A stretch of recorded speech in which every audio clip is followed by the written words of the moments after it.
to infinity and beyond. What's up, everyone? It's Roger here from DisKingdom.com, your Disney video game podcast with James. On this week's show, we're going to be discussing 2016, since it's the end of the year, and we're going to be discussing everything that happened in the Disney video game, which is kind of going to be, I think, very, very dominated by maybe one particular game. But there's been loads of games, lots of software released, lots of mobile games. So we're going to be talking about Disney Infinity, we'll be talking about Star Wars Battlefront and mobile games and stuff. But I think, like I said, 2016 will forever be the year that Disney Infinity died. And kind of when this year's ended with our podcast, is very different to where we started 2016. First off, half of us have changed. The game's gone. We've had to change all that. It's very different to where it was a year ago. And in just a couple of weeks, the background at your place will look different because Yes. You'll be at a different place as well. Yes, so we recorded this one just before Christmas, so since I didn't really think it was a good idea to get James up on Christmas Day to kind of record it. So yeah, we've done one in advance. He'll be full of turkey. You don't eat turkey for Christmas, now do you, over there? You will eat a tin of ham. I think everyone has their own traditions, honestly. Yeah. I've heard of a lot of people who do have turkey for Christmas. It's not been my family's tradition, but I've definitely heard of people doing that. Crazy people. Yes. So let's jump back into 2016 and let's look at some of the big games. Yeah. So I think let's just do. We're gonna put Disney Infinity on a different one because I think we'll just look at some of the other games just for the slight being. We're gonna look at the Lego world first off. So we had two big Lego games released in 2016. We had Lego Avengers and we had Lego Force Awakens, both of which I think were probably some of the best Lego games they've ever released. Yeah. Carry on. No, I was going to just agree. Yes. I can't disagree with that. Yeah, Force Awakens definitely was a massive step forward. I think that was a really good, solid game. Well, they added the third-person shooting mode for specific portions of the level. They've introduced the rebuilding, where one pile of bricks was used for multiple different items. I didn't think that was implemented the best, but it's a cool idea, and I hope that they continue to expand on it. And then, it was actually the first major graphics upgrade that the Lego game has had in probably like 5 or 6 years. Just waiting. I think now we literally need for Lego games to drop old gen and just focus on new gen, and that will kind of give us, I think, our next massive upgrade. We saw lots of season passes. I really enjoyed the Marvel version this year. 6 different levels, lots of characters. The Star Wars one was a little bit less impressive. I don't know whether or not, because the Marvel one was able to focus on different characters, it seemed it made a little bit more sense, whereas the Star Wars ones, there was quite a bit of confusion sometimes whether or not someone goes, was that a new one or not? Because the names were so close to what we'd seen. Right. But no, generally, again, lots of Lego content this year. Obviously, we had Lego Dimensions, but there was nothing actually officially for us in there from the Disney side of things. Maybe next year. Yes. But going back to Force Awakens, I did like what they did with the season pass, which was to fill in the gaps of the story. They went in and we found out what happened to Poe Dameron on Jakku before he met back up with everybody. We got to see the snowspeeder chase that got cut from the movie. We got to see the extended sequences of Takodana. So the implementation, like you were talking about, wasn't the best because it was hard to find the missions in the game, but it was really cool to see what they actually did with the story pieces. Yeah, definitely feel a good year for Lego fans in general, not because obviously you had Lego Dimensions, but you have had those two big games. I really hope we see a little bit more of that in 2017, but that's going to be next week's episode. But yes, good stuff with Lego. Really enjoyed those games. Definitely a highlight, I think, of the year. We also saw a couple of pinball game, stuff added. We saw the Woman of Power added to... but I don't think there was, and we had the Force Awakens to beginning. I don't remember us having a Civil War table, and then they also released the Epic Pinball Collection at the end of the year physically. Again, good little stuff. I've always enjoyed picking those games up and having a bit of a blast with them as well. So they were cool. Yep, I think there was a Civil War table, but it was released a long time ago, and it was based on the comics rather than on the movie. So there wasn't a tie-in for that. No. The Women of Power was definitely a lot of fun. And I think we're going to continue to see this trend into next year with Marvel, specifically Marvel, trying to push their women character a lot more. I would not be surprised. This is total speculation, but I would not be surprised if, say, Squirrel Girl and Hellcat and these other characters that they've been pitching more towards the female audience, they've been kind of courting this for a little while. I wouldn't be surprised if we started to see them pop up into more games, which would be great because Squirrel Girl is awesome. So. And as we've said before, it's very noticeable with some of the other big releases of this year of how when you look back on those games now, and you see characters like Deadpool, Doctor Strange, Black Panther, Winter Soldier, back when those games originally got released, they were not mainstream characters. They were just side characters that if you knew the comic books, you knew who they were. But through time, those characters become bigger because of the way they've been moved. But I feel that it's going to be the same thing with the like the Women of Power and stuff and the A-Force, where they're getting us drip feeding us through the cartoons and the comic books, so they do become bigger. So speaking of the Marvel ones, there was a lot of remasters released.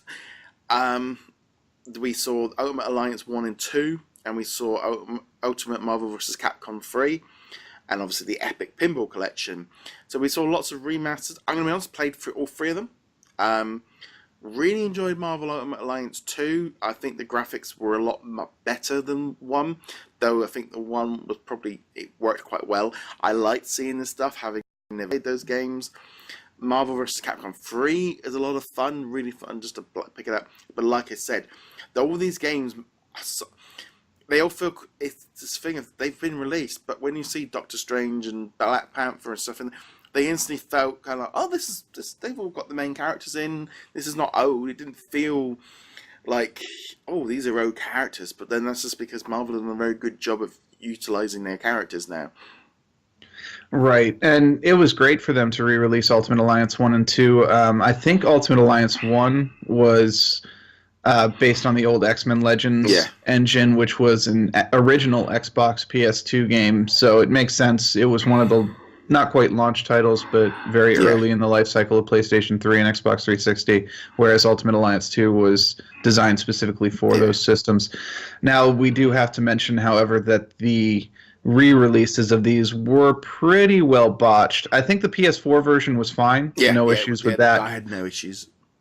But the Xbox One version, I know, reported to have issues, and then the PC versions are just awful, just straight up awful. The control problems, graphics problems. The Ultimate Alliance 1 in particular, the resolutions that they gave you were just like bonkers, completely random, arbitrary resolutions. I still feel that these were very much based at these were aimed at consoles. They didn't go for a lot of.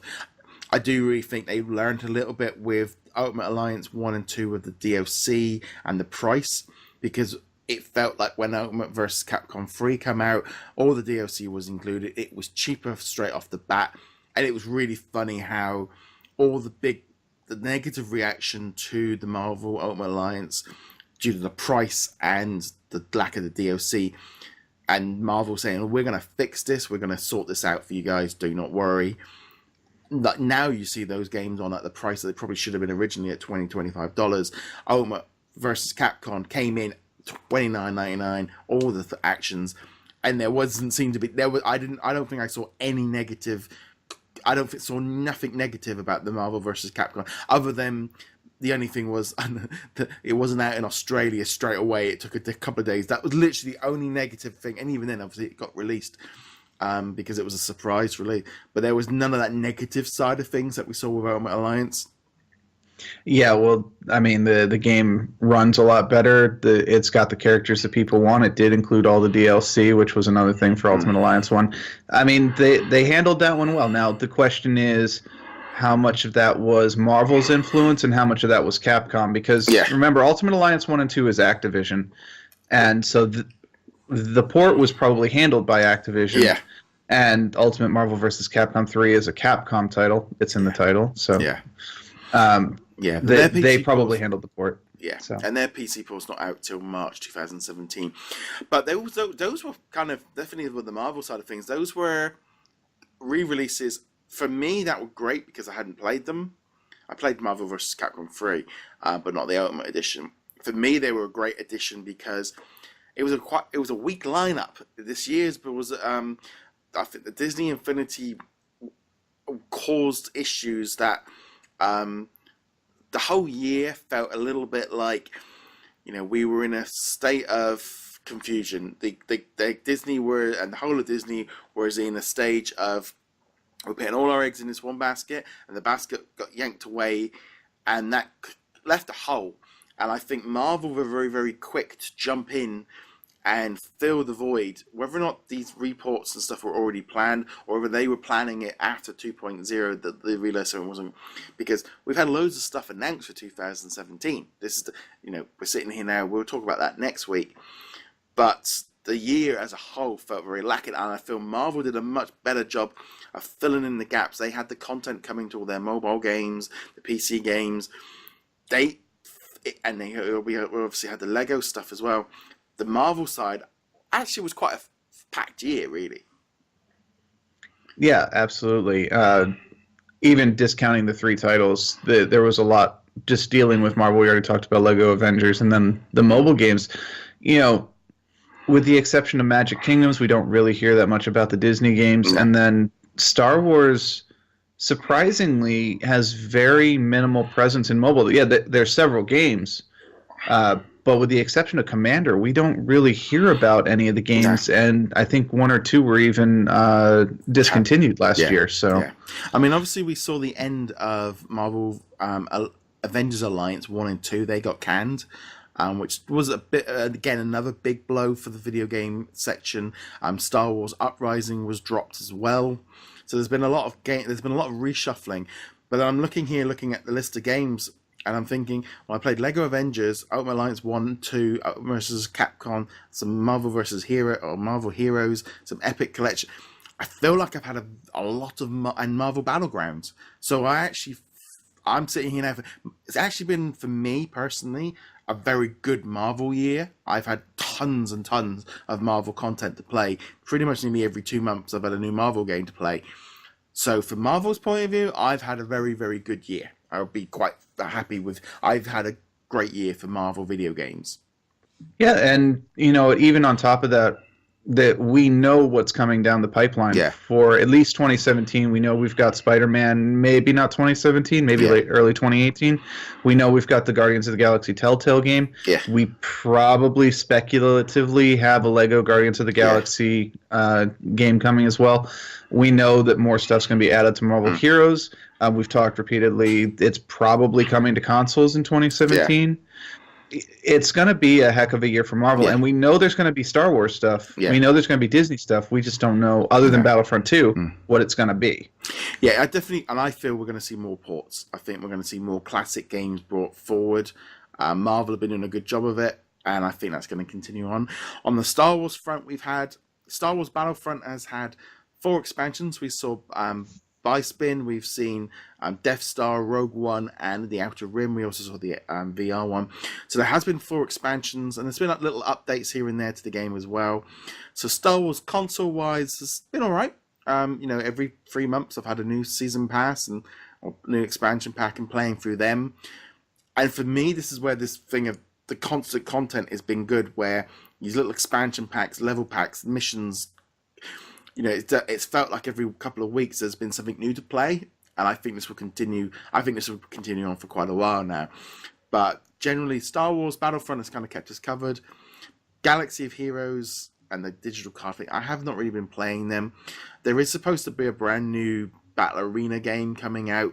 Literally, I keep seeing videos popping up in my YouTube feed saying pre-register now. So that will probably be coming up. If not, it's out by now. But yeah, so Star Wars has been Star Wars Battlefront, and obviously we saw Force Awakens, a massive, great big seller. So Star Wars again has had a nice solid year.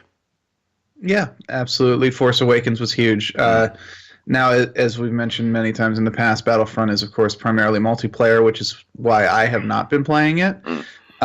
But if you have been playing, if you're a multiplayer gamer, they are obviously releasing stuff constantly. And now I do have to call you out on this. What the heck did you call Bespin? Did you say Bispin? Bispin? No, Bespin. Bespin.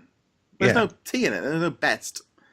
Not T. Best. Best. Like best without the T. Bespin. Yeah. There's B in it. It's B-spin. Oh, Anyway, I'm sure we'll get loads of people there. But the Disney side was a little bit different. The Disney side, release-wise, we had Disney Magical World 2 on the 3DS. We had Disney Art Academy on the 3DS. So the 3DS had 2 Disney games. So I did play Art Academy. I sat there on the beach drawing things, and yeah, it was actually quite fun. I didn't bother with Disney Magical World 2. It just did not appeal.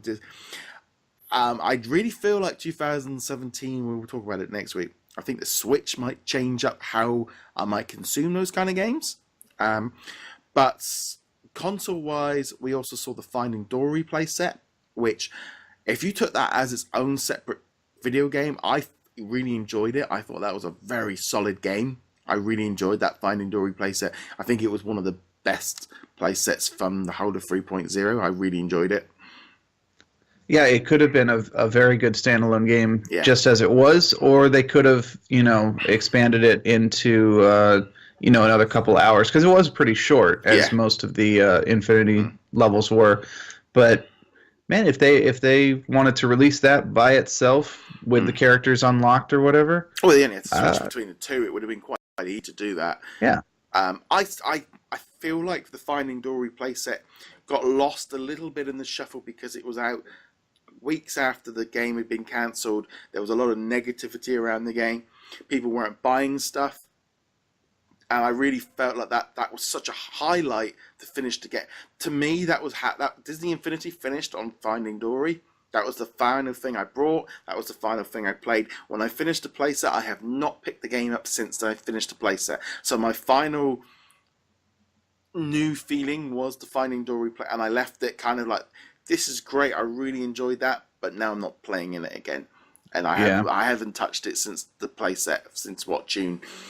And since how much I used to play it, that was kind of a nice way to finish it. Because let's be honest, Marvel Battlegrounds did not leave the same taste. No, and if you were to take a look back at Battlegrounds and say this was the final place, that it would definitely have been a kind of a bittersweet one. I'm in the same boat. After Finding Dory came out, the only time I have touched the Disney Infinity figure since then was to sort out the ones that I wanted to keep as like little action figures and which ones I didn't. And it was, it's about 50-50 actually. I kept about half my collection. Well, I'm planning on keeping them all, but we're moving house, later today. All these, I've got about 3 boxes of them literally just here, down the side of my sofa.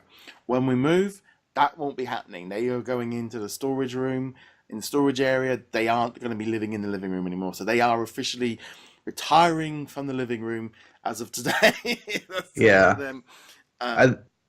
I imagine it'll be one of those things, 3, 4, 5 years ago, or from now, sorry, I'll be looking through my storage stuff and I'll find my, Luke Skywalker and Ahsoka figures and be like, oh yeah, I totally remember this. And maybe I'll plug it in and play it a bit at that point. But barring getting the gold edition, which is out on Steam now, which has everything unlocked, I don't see myself really playing this in the near future, which is unfortunate. I have got a plan to put a few of these figures actually out on display, because I'm going to have a little area set up in the new house for doing the podcast and for doing bits and pieces. I basically feel like, as we're now referring to it as the toy room, or I call it the studio. But I think my wife's just going, you can have all your rubbish in that room.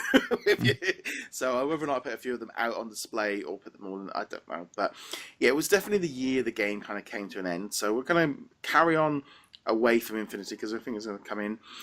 Mobile games. Disney you could really see where their strategy of focusing on mobile games kind of kicked in. They did say earlier in the year that they have decided to branch back out to going after different companies, the franchising. And unfortunately, I feel the Disney side was the one that was not really fully ready for Disney Infinity dropping because they had put all their eggs in the one basket. Marvel and Star Wars, the teams there had basically already planned stuff outside of Infinity, whereas I think the Disney side hadn't. So we've only really seen some mobile games. Running through a few of the list of ones, Disney Magic Kingdoms, which launched the very sort of around the Easter time. We were saying just before we went on air, you thought it was because it got announced at D23. I think everyone feels it's been around a lot longer, but it come out of there. We had Enchanted Tales, which I was not a big fan on that one. Well, so, it's Magic Kingdoms for a younger audience. Yeah. So it was too close to it. We saw Jungle Book Run, which was a surprise fun little game. I can't believe Jungle Book for so long ago now, but it was only this year. We saw Disney Emoji Blitz, which some people are still playing. I didn't really kind of feel the full blast of that one too much. We saw updates to Disney Jigsaw. We saw Zum Zum has continued to have its updates. Even Marvel Zum Zum was released as well. I forgot that one there is another game that got released in this year from Marvel's point of view. So I'm trying to think. They also had a couple of paid apps. You had Moana Rhythm Run. You had Finding Dory, Just Keep Swimming. Just Keep Swimming, I still was, again, one of the best mobile games of the year for me. I really enjoyed that game. Kind of maybe just that side-scrolling thing with Dory just works. Was something I enjoyed doing. I'm trying to think which other ones we had. There's another Moana game, Island Life, which doesn't seem to have been officially released properly. They put it on soft launch, and that never really come to anything. Hasn't officially been revealed yet. In the outside of the US, there's been lots of different games released in Southeast Asia, so lots of little bits and pieces. Did we mention Frozen Freefall 2 or whatever they call it, Frozen Icy Shot, or whatever it's called? Yeah, that one. Peggle. Yeah, that one kind of seemed to come up and disappear. I mean, I still play it a bit here and there. It's the only game that doesn't seem to require an internet connection. That one seemed to fall off the way. I think because it was in soft launch for so long, it never seemed to pick up a lot of steam. I never see anyone talking about it. Never seems to be anyone sort of the event side of things are a bit quiet on it. Well, I don't even know how they would do an event in it because it's not that kind of game. Yeah. It's more of, I would say, a Candy Crush kind of game where rather than doing events, you would occasionally release like a level pack, but they gave it almost no hype at all. They just kind of threw it out there. Yeah, well, that's been, I feel like, one of the biggest issues with Disney with their mobile games is just a case of slap it out on the store and just hope for the best. You can tell the difference between, like, say, like Games Loft doing Magic Kingdoms, of them promoting their events, and because they're a business, and it's up to them to make sure that those games continue to bring money in. Whereas Disney, if it was built in-house, didn't seem to have the same impact. They've done a few things where they've been doing these paid apps like Moana Rhythm Run and Finding Dory, where trying to do paid app purchases, and the quality of the games is better, and I think it's a better option. But I do think they need to work out a way of adding a demo, like the Super Mario Run situation, where let the first level be free and then let people buy it. It would probably sell better the way if they did it that way around, rather than just hiding it behind a paid item, and then the people won't maybe quite. We're in this weird bit with the mobile industry at the moment.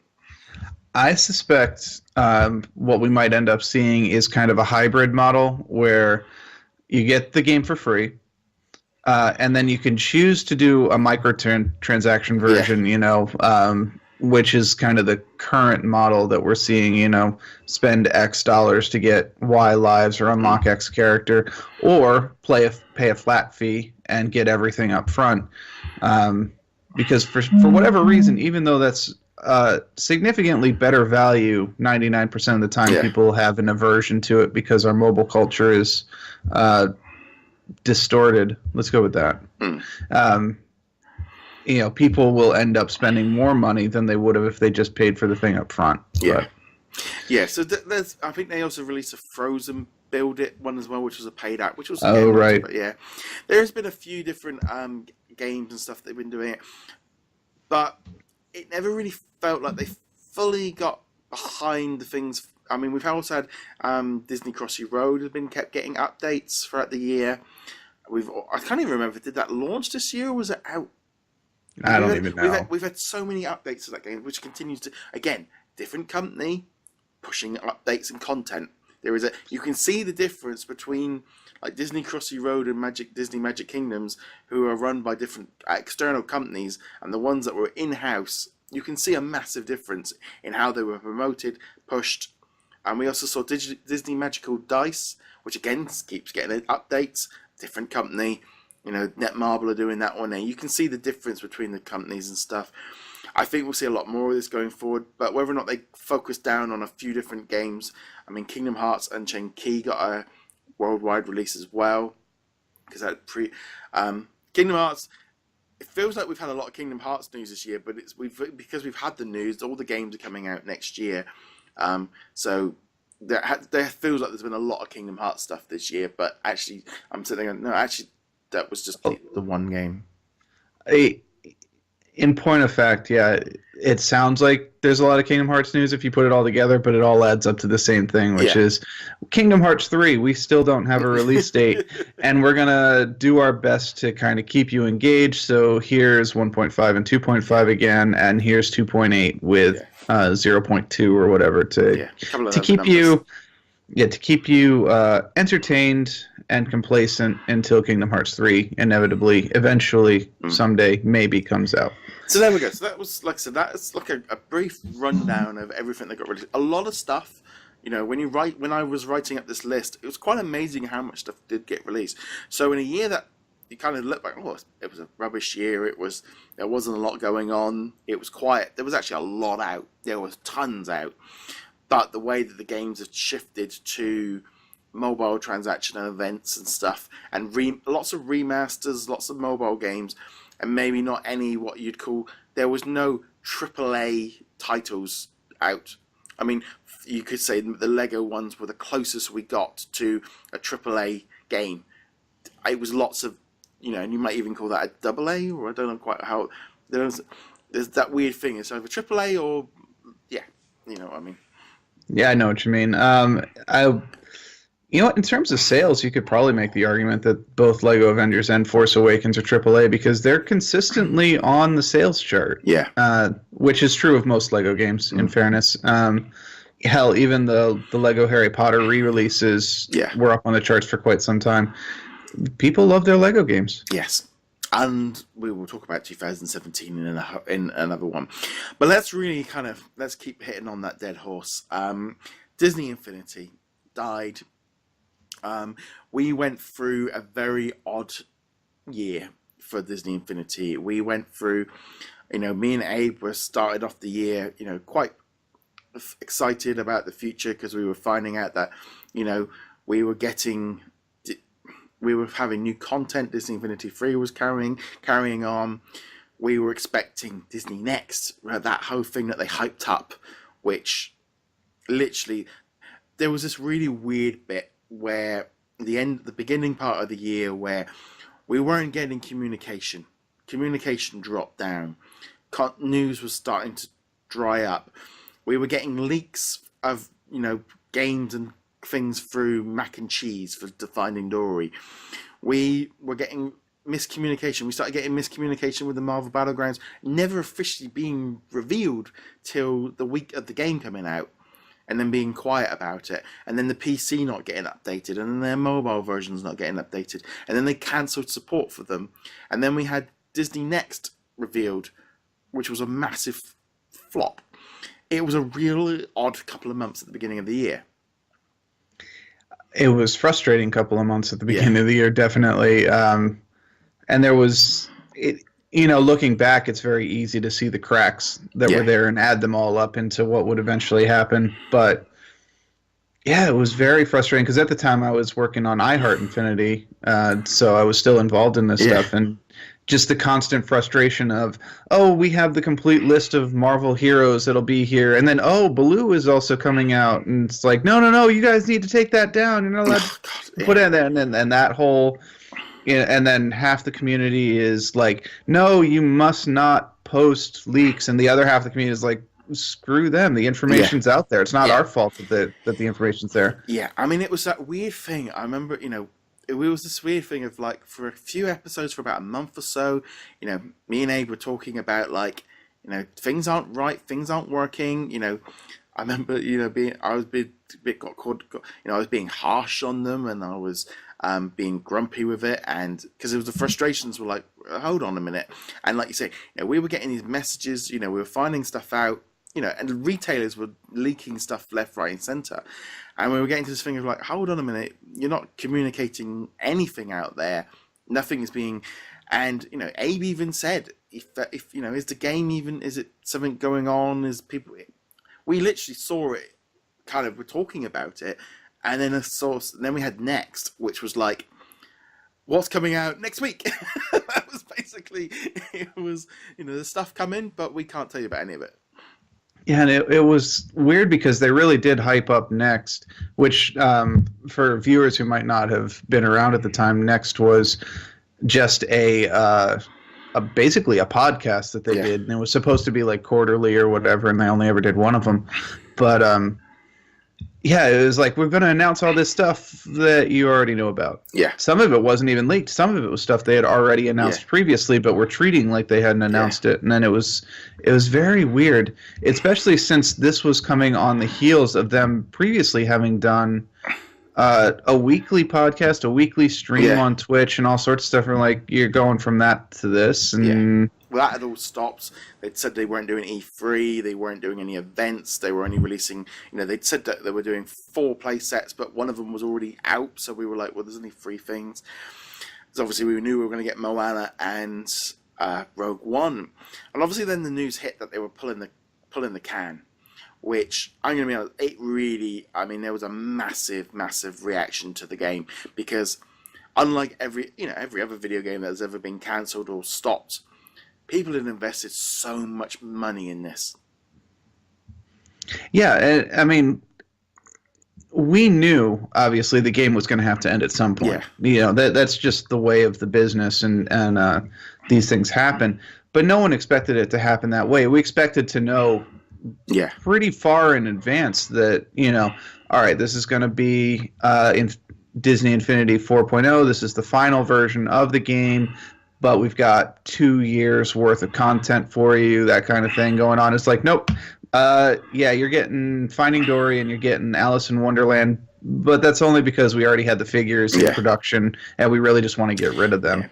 I still feel like it's that thing. They told us that we're going to get Moana and Rogue One. If they had literally had carried on with that plan, released Rogue One, released Moana, and now basically never announced 4, I think it would have been a very different story. If they just done Rogue One, come out, and then they basically go quiet and then go, oh, well, actually, we've decided to cancel the game. It's not.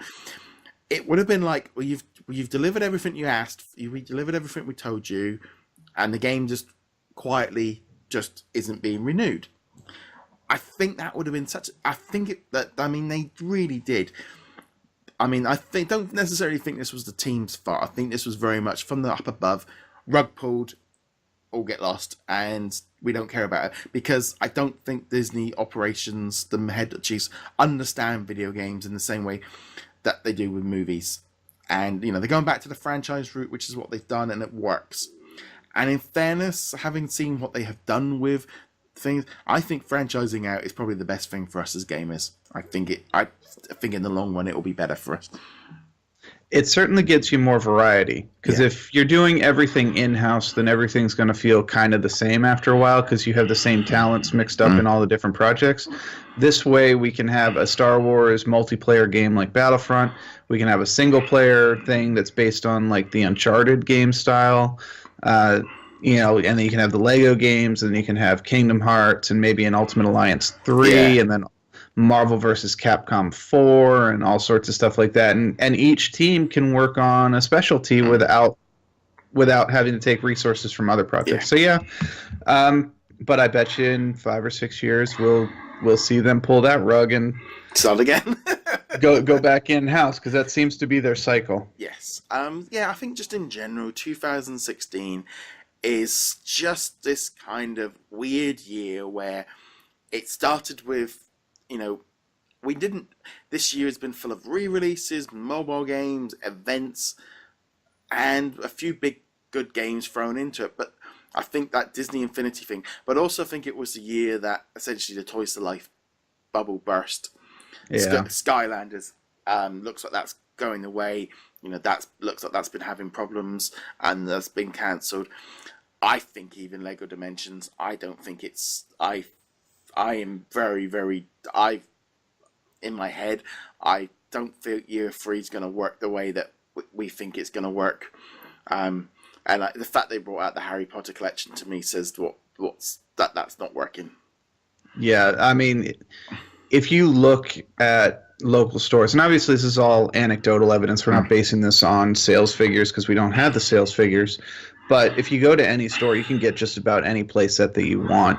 The same is true for Skylanders. Actually, the opposite is true for Skylanders. It looks like they're not bothering to restock the shelves. It's not that they're stocking the shelves and it's getting sold out, and then they're restocking and it's getting sold out again. It looks, at least from what I've seen, where they're putting it out, it sells out over the course of like 3 weeks, and then they're just not bothering to put stuff up to replace it because they just don't care. We have heard rumors that Skylanders won't have a 2017 edition. I think they are saying that they still want to do maybe every 2 years with just one team, because right now it's an alternating team like they're doing with Call of Duty. But I wouldn't be surprised if 2018, assuming they do launch a Skylanders game in 2018, ended that series. Lego Dimensions, unless Dimensions gets a massive IP, such as, say, Star Wars, I can't imagine it surviving a wave 3 or a year 3. I think the big thing for that, again, like we said earlier, Lego Avengers and Force Awakens were in the top 10 games most of the year. One of them's been sitting up around there. It just kept selling, and you can go buy it now and it'll still do some well. But yeah, like I said, 2016 was an odd year. There's lots of, I think, while it's very easy to sort of say, you know, it was disappointing because of the end of Disney Infinity and the end of that, I'm sitting here now looking at the list of games that came out in the year, and I actually feel like I had a lot of fun playing video games this year. There's a lot of good content that I enjoy playing, very varied, lots of different items.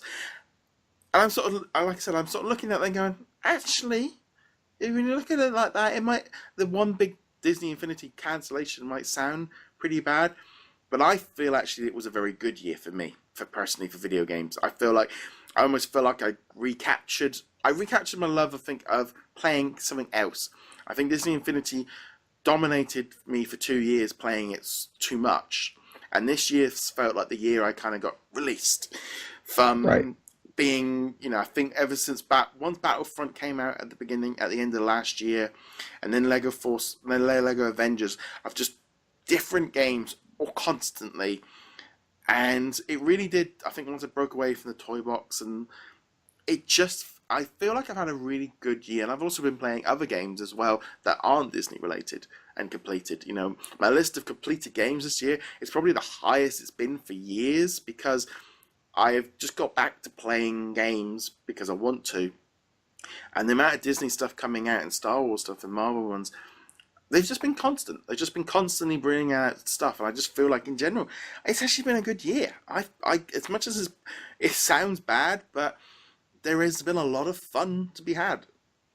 Yeah, I mean, you don't even realize how much time the toy box takes up until you step away from it, and we're not even talking building. Yeah. In 3.0, you and I, we just played the levels. And even just playing the top 5 levels that were released every week was a multi-hour thing. Yeah. And even longer if you were recording it, like most of us were. The people who were building toy boxes were dedicating weeks at a time to this. Now, there is a flip side to this story, of course. The toy box artists were hit very hard by this. A lot of them had dedicated quite a bit of time and energy into making toy box levels, and they took the loss very personally, which I understand. We have been hearing from them that, you know, Lego Worlds, the online game, which is going to be coming to consoles, I've been hearing from them, you know, that a lot of those artists are kind of going, you know what, I can go into Lego Worlds. Plus, it's not Toys to Life. It's not connected to Dimensions. So there's very minimal investment involved. And I think that for many of those toy box artists, it will be a good move. We'll see what happens. It also, I think it really depends as well. I think maybe it depends on how they curate their community. Disney did a great job of curating it and like doing the challenges and all the rest of it. But I can't help but wonder what would happen if there never been a toy box summit and never been weekly challenges. How well that toy box would have carried on with the community. It's going to be interesting what Lego Worlds do with it. But no, like I said, 2016 has been a very strange year, but very good. Anything else you want to add to that one before we finish off the year? No, not really. I think I'm in the same boat you were in without Disney Infinity. I was actually able to play other games this year. And I made a dent in the backlog, and then in the past couple of weeks, I went out and bought a ton of games, and the backlog is back to where it's at. So... No, that's cool. Well, anyway, guys, let us know in the comments below what you guys think of 2016. What were your highlights and what were your lowlights? What have you been playing? What did you enjoy? What have you hated? I'd love to know your thoughts on all of that as well. Be sure to hit that subscribe button if you're on YouTube. You can also hit that subscribe button if you're on the iTunes or audio versions. Check us out at DisKingdom.com and join our Infinity and Beyond Facebook group. You can get in touch with James through Carrier Pigeon. And you can also find me over on Twitter and Facebook, etc. You can find us on all the different options. So I hope you've all had a great Christmas, and I hope you all have a great New Year. And so James, hope you do have a Merry Christmas. We did record this before Christmas. Yes, Well, it's only 6 days away, even for the recording. So, Merry Christmas and Merry Sithmas, and Happy New Year. I'm rocking my stuff. I did actually pick up a Darth Sithmas t-shirt yesterday, but I forgot to put it on this morning. I thought about it. I actually have a Rogue One pin on right here, but I was in Disney last week, the week before we recorded this, and I did pick up one of their Christmas pins, which was Merry Sithmas with Darth Vader. I thought about wearing it, but it's actually a really big pin and kind of heavy. So I passed on that. But yes, Merry Sithmas to everybody out there, or whatever holiday you celebrate or not celebrate. I don't know. Well, on that note, guys, thank you very much for watching. Like I said, we'd love to know your thoughts on it. And now I'm going to finish recording, and now I'm going to move house. Yes. Good luck with the move. See you later, guys.